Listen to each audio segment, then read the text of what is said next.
আজকে আমরা ডুগনিফার প্রথম খণ্ডত এটা বড় ধরনের অগ্নিকাণ্ড থেকে আমরা রক্ষা পাইছি। আমি ধন্যবাদ জানাই যে আমরা থানার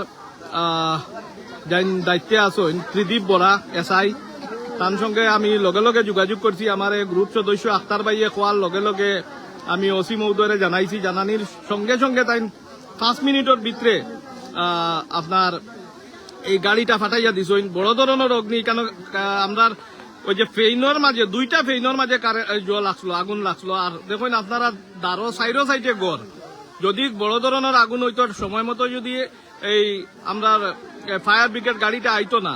আর আরেকটা কথা হইলো, ফায়ার ব্রিগেড গাড়িটা যখন আইছে তখন আজকে আমি একটা জিনিস কই আর এখানে যে ফায়ার ব্রিগেড গাড়ি যেটা আইছে আবার পরে আধা ফটো আটকি গেছে। কেন আটকিছে? কারণ এখানে ট্রান্সফরমার যেটা আছে এটা একদম রাস্তার উপরে। আমরা বারবার এপিডিসিএল ডিপার্টমেন্টে এই জিনিসটা জানাইছি, কিন্তু জানানির পরেও তারা এটা কোনো কর্ণপাত করছে না। তো আমি এটা তীব্র ভাষায় নিন্দা জানাই। আর আজকে এখানে আপনি দেখুন চতুর্দিকে গড়। ফায়ার ব্রিগেড গাড়িটা পরে আমরা ছোট একটা ম্যাজিক গাড়ির মধ্যে মেশিন উঠাইয়া আনিয়া এখানে আনুর মধ্যে পাইপ লাগাইয়া আজকে এখানে এই আগুন নিবানিয়র। তো এর লাগিন আমি এপিডিসিএল কর্তৃপক্ষের দৃষ্টি আকর্ষণ করিয়া যে আপনারা বারবার বিগত দিনে জানানির পরেও এই ট্রান্সফরমার যেটা রাস্তার মাঝখানো, যার কারণে আজকে ফায়ার ব্রিগেড গাড়িটা আইতে পারছে না। এরপরে আমরা ম্যাজিক গাড়ির মধ্যে উঠাইয়া মেশিনটা উঠাইয়া আনিয়া এখানে আগুন নিবাইয়া আজকে এই যে বড় ধরনের যেটা অগ্নি কাণ্ড হয়েছে, আজকে কয়েক মানুষের গড় এখানে জ্বলিয়া এই গরিব জায়গা আমার ডুগনিফার প্রথম খণ্ডর এই গরিব জায়গা মানুষ গরিব অত মেহনত করিয়া ঘর বানাইছেন, আজকে ঘরটা জ্বলি গেল। যাই হোক, আমি অসীম মহোদয়ের ধন্যবাদ জানাই যে সঙ্গে সঙ্গে তাই 5 মিনিটের ভিতরে অ্যাকশন লইছেন এবং সঙ্গে সঙ্গে তাই গাড়ি পাঠাইছেন, তার মানুষ পাঠাইছেন, তার স্টাফ পাঠাইছেন। এখন যাই আগুন নিবানিও।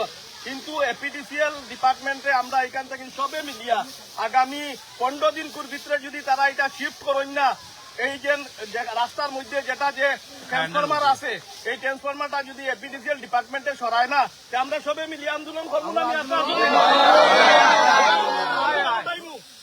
মানুষে আমারে ভোট দিয়া নির্বাচিত করছেন, মানুষের বিপদ আপদ পাশে দাঁড়ানির লাগিন আমি খবর পাওয়ার সঙ্গে সঙ্গে কেন ইয়া উপস্থিত হয়েছি, ওসিরে জানাইছি, তাই গাড়ি পাঠাইছেন, কিন্তু গাড়িটা ইয়া জায়গা পৌঁছিতে পারছে না।